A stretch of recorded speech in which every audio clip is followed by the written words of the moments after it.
What's up, dog, everybody?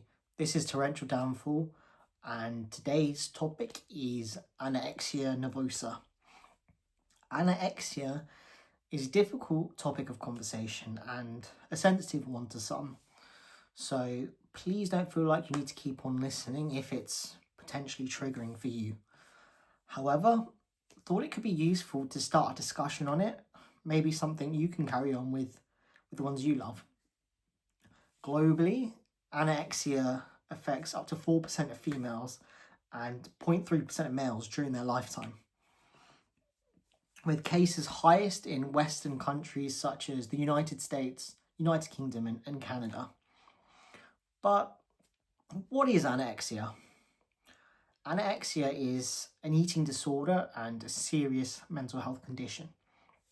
It involves limiting calorie intake to an extreme, leading to a very low body weight and malnutrition. Crucially, you must be below a body mass index or BMI of 17.5 to be diagnosed with anorexia. Your BMI is calculated using your weight in kilograms and your height in meters. You divide your weight by your height in meters squared. For example, if you weigh 70 kgs and are 1.7 meters tall, you divide 70 by 1.7 squared, which gives you 24.22 as your BMI score. A healthy weight is described as a BMI between 18.5 to 25, and obesity is described as above 30. And yeah, I apologize, I'm not trying to bore you with maths lesson here, but I think it's important to understand for the definition of anorexia and how there's a physical threshold separate to other mental health conditions. i.e., you could present with all the typical symptoms of anorexia and still be obese, which is given a different term of an eating disorder. I personally do not agree wholly with BMI, but it does have its uses when it comes to diagnosing anorexia. I'd be happy to do a separate video on either eating disorders or my issues with BMI if it's something of interest to you guys. Anyways, back to the topic at hand. At its core, anorexia is driven by an intense fear of gaining weight and distorted body image, even when someone's very thin. It's not just about food. It affects your mind, your body, and your emotions. But what does that mean? Well, I talked to a friend who struggled with it to get us some real insight. If you've seen my previous videos, you'll know that this is the third time that I'm asking a friend who typically and coincidentally seems to have this very specific mental health issue. Am I the problem here? Potentially. And to clarify, yes, she's definitely 100% real. Anyways, I asked her, what does anorexia feel like to you? She said, to begin with, thanks for coming to me on this topic. As she could tell, looking at me, she called me a chunky monkey. I'm no expert on it. The only time apparently I get nervosa is when they're about to close the line for the buffet. I said, wow, I'm already regretting coming to you. Who doesn't like, an endless choice of world foods? A dumpling here, a fajita there. I'm getting hungry just thinking about it. But let's stick to the topic at hand. She said, actually, when she was at her worst, she didn't want any choice of food at all. As a caveat, she made sure to emphasize that it's caveat, not caviar. So there's no need for me to go anywhere near it. But, at least in her experience, anorexia did not present itself alone. While going through puberty, she was also suffering with depression and anxiety. So it wasn't just one feeling for her. Trying to describe the eating side specifically, she said it feels like being trapped in a battle with yourself. She didn't want to eat, but your body needs food. She hated the way that she looked, but you can't run away from that feeling of hunger. To begin with, she said it's easy to hide. She could just say that she was on a diet and get away with skipping meal times. As an example, she would get her school lunch from her parents, but chuck it in the bin the second she arrived at school. When it came to lunchtime, she just went between different friendship groups, so nobody really noticed she wasn't eating. When her bad habits started, she was overweight already, so nobody really paid too much attention to what she was and wasn't eating. She mentioned how actually, when she started losing the weight, people weren't afraid. They weren't concerned. It was the opposite. She actually started getting compliments from people she'd never even spoke to before. And, a lot of her girlfriends were jealous of her weight loss. Looking back, she says that's where some of the problems started to get worse. She almost got a high from the compliments. That feeling of hunger, lightheadedness, those kind of trigger signs for people, with maybe a more normal thought process, they almost became a badge of honour rather than one of worry for her. And her actions of losing weight were getting her positive recognition. However, as she lost weight, the obsession became worse. She wanted to lose more weight and quicker. She was counting every calorie. When she did eat food, she would chew on it longer and drink lots of water around it to fake being full up and extend her eating time. She started exercising more and more while waiting longer before she ate, and the portion sizes were becoming smaller and smaller. She was so low on energy at one point that, she was skipping school, not just, a period here or there, but days or weeks at a time. However, no matter how much weight she lost, she couldn't see the progress. Where she was getting worried messages from her friends and family, she was actually seeing herself as fatty, obese, even fatter than when she actually started. Going beyond the initial high that she got at her lowest weight, she'd never felt so fat and absolutely hated everything about herself. Things got so bad that she ended up in a mental health unit. I was really shocked to hear about this. There was so much to take in, but one thing that did stand out was how the anorexia was not really just about the food, but, even if that was the main cause of the problem. I thanked her for sharing and expressed that, I'm so sorry that she had to go through any of this. Being a teenage girl sounds hard enough, but having this extra burden affecting you with, not just a physical problem, but also a mental and emotional drain, it must have been a lot to go through. I said to her, without stepping on any landmines here, you don't look like you're suffering from anorexia right now. Please don't hit me. What did you do to overcome this? She paused, thinking about it. Technically, the anorexia was forced out of her. In the mental health unit, she said she was made to have 3 meals and 3 snacks a day. You have only 2 items you could say no to, aside from religious reasons, i.e. no hummus or cauliflower.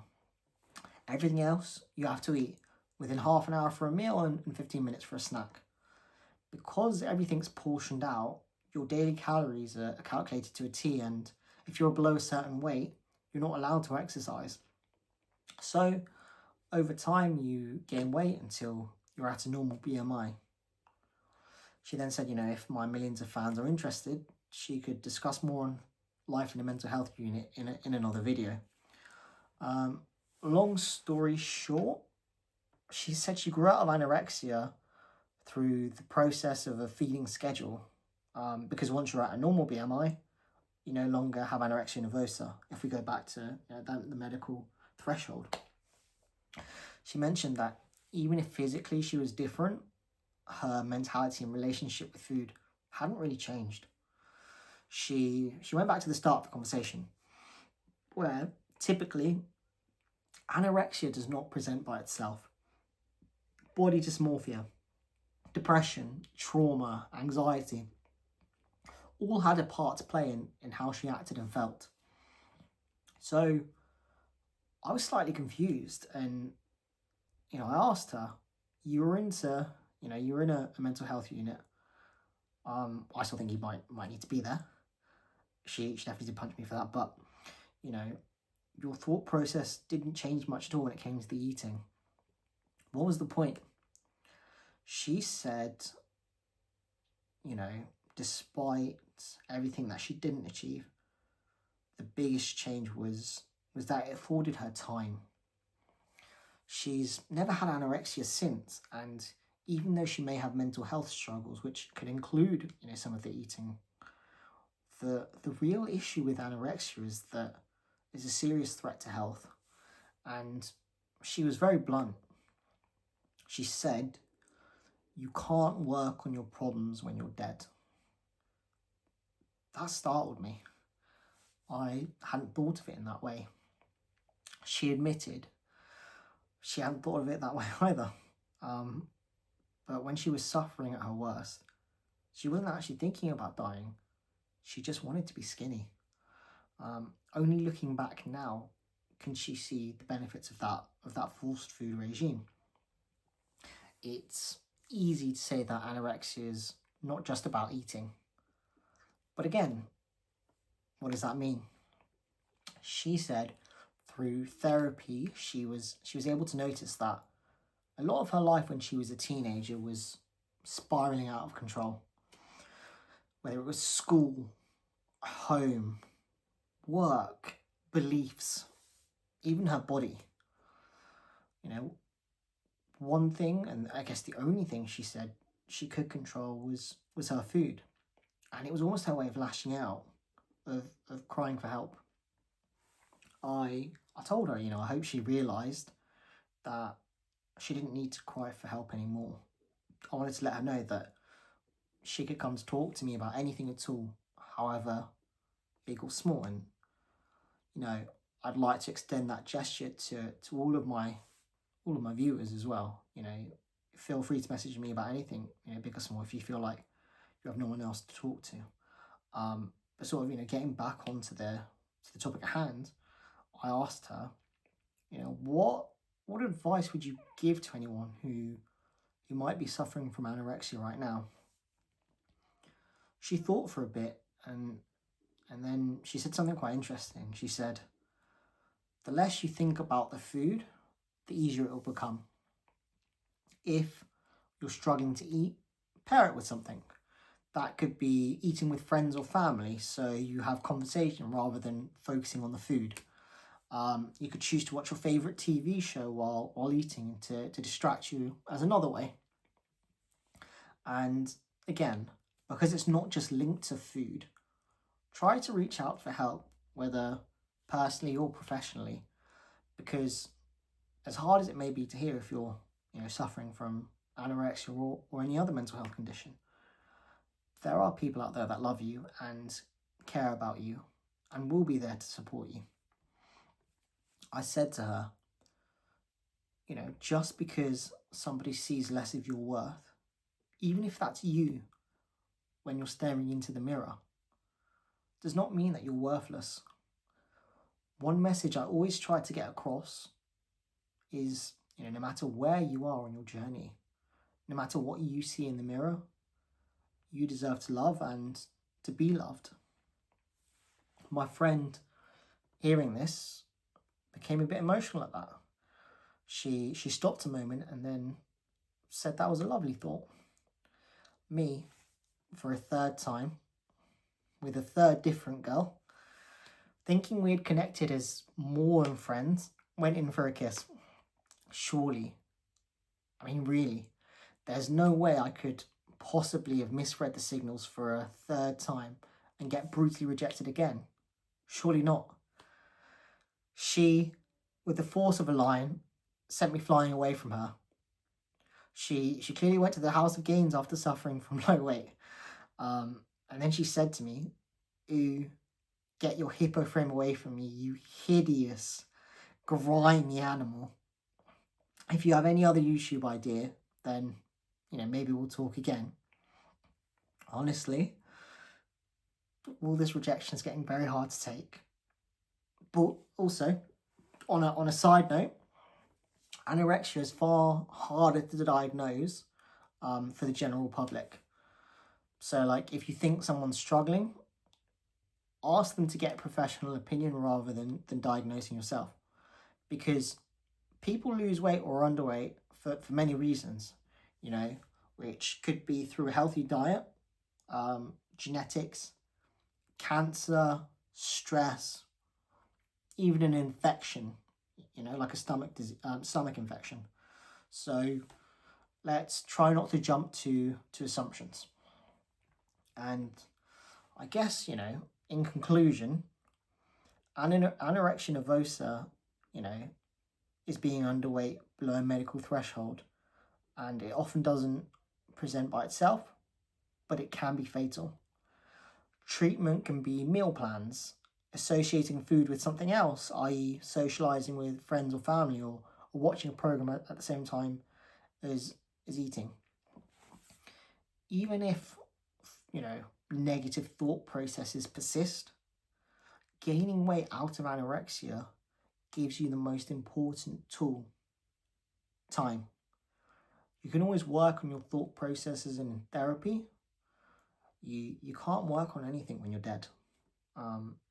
Anyways, thanks for watching, and remember, as long as it hurts no one, do something nice for yourself today. Bye-bye.